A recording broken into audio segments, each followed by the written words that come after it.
The penguin would waddle across the island, searching for a single rock as if it were treasure. When he finally found one, he'd march back to the girl he liked, gently place it at her feet, and wait. You see, some penguin species, like the gentoo, don't mate like the rest. The males would first have to search for the perfect pebble to start their future nest. Sometimes, they would even steal rocks from other penguins if they couldn't find any good ones. If the female accepts it, that's usually the start of their marriage. And once they choose each other, they stay together for life. A giant sunfish at an aquarium suddenly stopped eating for seemingly no reason. It just floated around, rubbing against the glass like something was wrong. The staff checked if it was sick, but found nothing. That's until one of them noticed something strange. The sunfish only started acting like this after the aquarium closed for renovations, when no one was coming to see it anymore. This meant it wasn't sick, it was just lonely. So the staff printed photos of people's faces, stuck them on uniforms, and placed them in front of the tank. The next day, the sunfish started waving its fins like it was happy to see them, and eating like never before. They cut a hole into the side of a healthy cow and fit a plastic ring with a lid into the opening, making a permanent window into its stomach. Once it heals, vets can open the lid and reach their entire arm inside. You see, the mush inside is actually a gold mine of healthy bacteria. Knowing this, they would pull it out and feed it to a sick cow that's having trouble digesting food. This jumpstarts the sick cow's digestive system, saving its life. A woman noticed something strange started to grow on her forehead. At first, it was just a small bump, nothing painful or serious. But over the years, it kept getting longer, harder, and curved, just like a horn. She thought a new bone was growing out of her skull, and over the course of 6 years, it was nearly 10 inches long. Turns out, it wasn't a bone at all, but a rare growth made of keratin, the same stuff that forms your hair, nails, and also horns. It had started from a simple scar that never healed properly. Surgeons eventually removed it, and it's now preserved and displayed at a museum. A wealthy man who had just passed away left behind one of the strangest requests in history. He promised his entire massive fortune to whichever woman in the city could give birth to the most babies within the next 10 years. It sounded like a prank, but the government confirmed it was legal, kicking off a literal reproduction race. Families began having children as fast as biologically possible, treating childbirth like a factory assembly line just to claim the prize. By the time the 10 years were up, 4 different women had tied for first place, each giving birth to 9 babies. They eventually had to split the fortune, with each mother walking away with the equivalent of $2.5 million today. As people were trick-or-treating, clowns began appearing in strange places. They were lurking near forests, standing by schools, and watching from under streetlights at night. It all started with a few eerie photos that appeared online of what seemed to be marketing for a short horror film. But then these images spread like wildfire, and real sightings began popping up everywhere. Reports came from dozens of states, and eventually from other countries. Retailers pulled clown masks from shelves, schools banned clown costumes, and police issued warnings. Even a certain fast food chain decided to keep a certain clown out of the public eye until things calmed down. A few clowns were arrested for making threats, but most of the clowns turned out to be pranksters. In front of him was a plate with a chunk of a plane's wing. Piece by piece, he started eating it, and over the course of 2 years, he ate the entire plane. You see, he had a rare condition which gave him the urge to eat things that weren't food. Not only that, but his stomach lining was twice as thick as a normal person's, and his stomach acid was so strong, he could digest things that would shred anyone else. Knowing this, he turned his gift into a business. People gathered around to see him eat bicycles, shopping carts, chandeliers, TV sets, and even a coffin. The man walked into the bank with lemon juice smeared all over his face. He paused for a moment at the door, as if checking the cameras. Then he pointed a gun at the teller, demanded the money, and watched as it was counted. He grabbed the cash and walked out, confident he was in the clear. But later that night, police had crystal clear photos of the robbery. When they showed him, he froze. "But I wore the lemon juice," he said. Turns out that, for some strange reason, he believed lemon juice made him invisible to the cameras, since it was also used to make invisible ink. They would take a stray dog from the streets and train her to remain calm in a tiny capsule while handling the intense shaking and noise of a rocket launch. Once she was ready, she was strapped to a rocket and sent away to space to become the first living creature to circle the Earth. But as the world celebrated her achievement, some people back home were not so excited. You see, the engineers in charge of the mission only had less than 4 weeks to design and build the spacecraft. So by the time of the launch, they still hadn't figured out a way to bring her back down. They just launched her knowing they were never gonna see her again, since all they wanted to test was whether life could survive in space or not. When he was just 2 years old, the British boy could recall a past life on a tiny, remote Scottish island. He described living in a white house with 3 bathrooms overlooking the sea, a black and white dog, and even his father's name. His family had never been there, and he couldn't possibly have known any of it, since he always watched TV with his mom, and she couldn't recall watching anything about that. But when researchers took him to the island, they found out that the house did exist, and at one point, a family with the same last name as his father's and a black and white dog did live there. He even mentioned planes landing on the beach, which is something that actually happens at the island's beach airport. The boy seemed at peace when he was there. He easily found all 3 bathrooms in the now abandoned house and could even tell what had changed. Some say it was a coincidence or something he'd learned subconsciously, but it remains a mystery. A man was pulled over by police one night, but when he was asked to take a breathalyzer test, his reading came back at a life-threatening 0.91% blood alcohol level, over 4 times Belgium's legal limit of 0.22. But there was one problem. The man hadn't had a drop of alcohol, and as impossible as it sounded, he was telling the truth.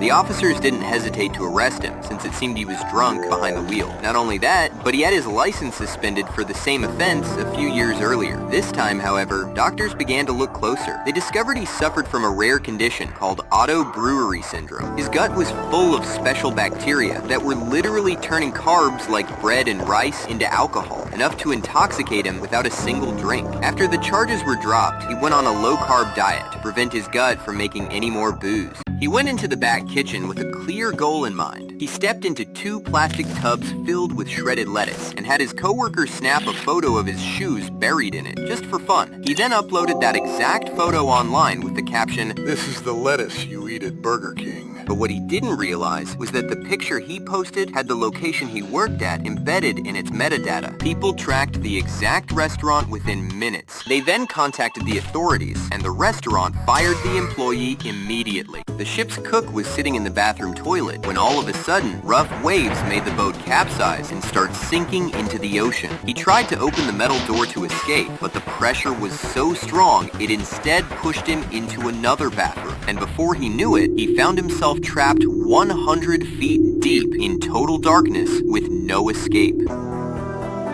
Almost a day had passed, and he had already started to freeze, so he blindly swam around the cabins and gathered tools to make a makeshift raft to sit on top of. For 3 days, all he had to eat was a tin of sardines and a can of cola he had found while building his raft, and at one point, crayfish began biting at him in the dark, as if he were already a corpse. But when rescue divers came to recover the bodies from the wreckage, one of them saw what he thought was just another lifeless body, until it suddenly grabbed him. The cook was alive, and he was the only survivor of the 12-man crew. A man was tired of being broke, so he sent wedding invitations to every billionaire he could find an address for. He wasn't famous or rich. In fact, he wasn't even getting married, but what he did have was a plan. He knew most billionaires never see their own mail. Their assistants do, and these assistants wouldn't even bother checking whether the invite was legit or not, since their bosses were so busy. Weeks later, gifts started rolling in. One billionaire even went as far as sending an apology for not being able to attend in the form of a nice car. A man was tired of being broke, so he set out on a quest to trade a single paperclip for bigger and better things until he traded something for a house. He started by trading the paperclip for a fish-shaped pen. He flipped the pen for a hand-sculpted doorknob, swapped the doorknob for a camping stove, and traded the stove for a generator. He then traded the generator for a rare neon sign with a keg, which he swapped for a snowmobile. He traded the snowmobile for a trip to British Columbia, the trip for a cube van, and the van for a music recording contract. He swapped the contract for a year's rent in Arizona, the rent for an afternoon with a famous singer, and he traded that for a rare motorized snow globe. He then traded the snow globe to a collector for a role in a Hollywood movie, and finally, he traded the movie role for a 2-story farmhouse. A man was pulled over by police one night, but when he was asked to take a breathalyzer test, his reading came back at a life-threatening 0.91% blood alcohol level, over 4 times Belgium's legal limit of 0.22. But there was one problem. The man hadn't had a drop of alcohol, and as impossible as it sounded, he was telling the truth. The officers didn't hesitate to arrest him since it seemed he was drunk behind the wheel. Not only that, but he had his license suspended for the same offense a few years earlier. This time, however, doctors began to look closer. They discovered he suffered from a rare condition called auto-brewery syndrome. His gut was full of special bacteria that were literally turning carbs like bread and rice into alcohol, enough to intoxicate him without a single drink. After the charges were dropped, he went on a low-carb diet to prevent his gut from making any more booze. A man was unusually angry because his McDonald's fries were cold and soggy. So after arguing and going crazy on the employees for a while, he did the logical thing and called the police over soggy fries, completely unaware that it would backfire on him very badly. After the police showed up and took his information, they found out there was a warrant out for his arrest relating to a murder case. But instead of arresting him on the spot, they pretended he was in the clear until backup arrived. As soon as he saw them closing in, he bolted out of there. He was quickly arrested. As families were visiting the zoo, they began to notice something was slightly off with the zebras, almost as if they were sick or deformed. But as it turns out, it was much more embarrassing than just that. You see, getting a real African zebra would have cost them thousands of dollars because of strict shipping bans, and the zoo was desperate to draw a crowd. So they took 2 ordinary donkeys and carefully painted stripes on them using masking tape and hair dye. The disguise worked from a distance, but eventually the melting paint, suspiciously long ears, and unmistakable sound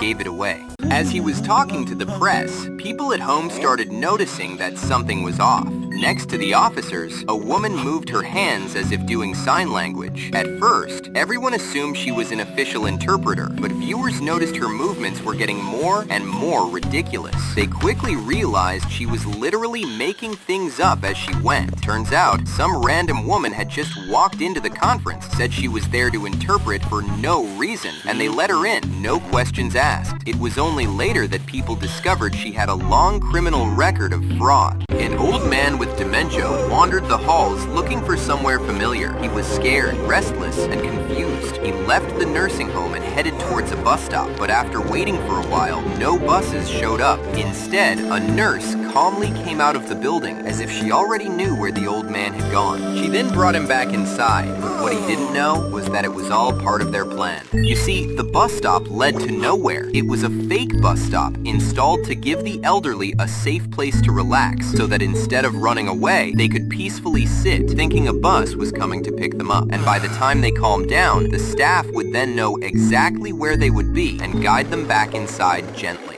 A woman went to the doctor because she suddenly couldn't understand what people were saying. She was an otherwise brilliant student, but her brain started to fail out of nowhere. Doctors scanned her head and found what they thought was a massive tumor buried deep inside. But when they cut her open to remove it, they didn't find cancer cells. They found a clump of bone, hair, and teeth. It turned out to be a malformed attempt at a second body that she had absorbed in the womb. It had traveled up to her brain and lived in her head for 26 years before it finally decided to start growing. They took hundreds of thousands of brain cells from humans and mice and placed them in a petri dish. They then wired those neurons to a computer running a simple version of Pong. You see, they wanted to prove that even without a body, brain cells could learn from mistakes and solve problems. They received tiny signals telling them exactly where the ball was. If the neurons hit it, the system rewarded them with a clear signal they liked. But if they missed, the neurons were blasted with random noise they didn't like. It wasn't long before the neurons started to learn. In fact, this biological intelligence figured out the game faster than AIs trained the same way. A lawyer needed to prove that his client, who was accused of murder, was innocent, so he fired a pistol at his abdomen. You see, he was trying to show the jury that the victim had accidentally taken himself out while pulling his own gun, not that his client had killed him. So to show it was an accident, he was going to recreate what had happened. But the pistol he grabbed still had a live round in it, and it went straight into his stomach. He collapsed on the floor, but that's exactly what proved to the jury that the victim fired the gun into himself. His client was found not guilty, but the lawyer never lived to hear it.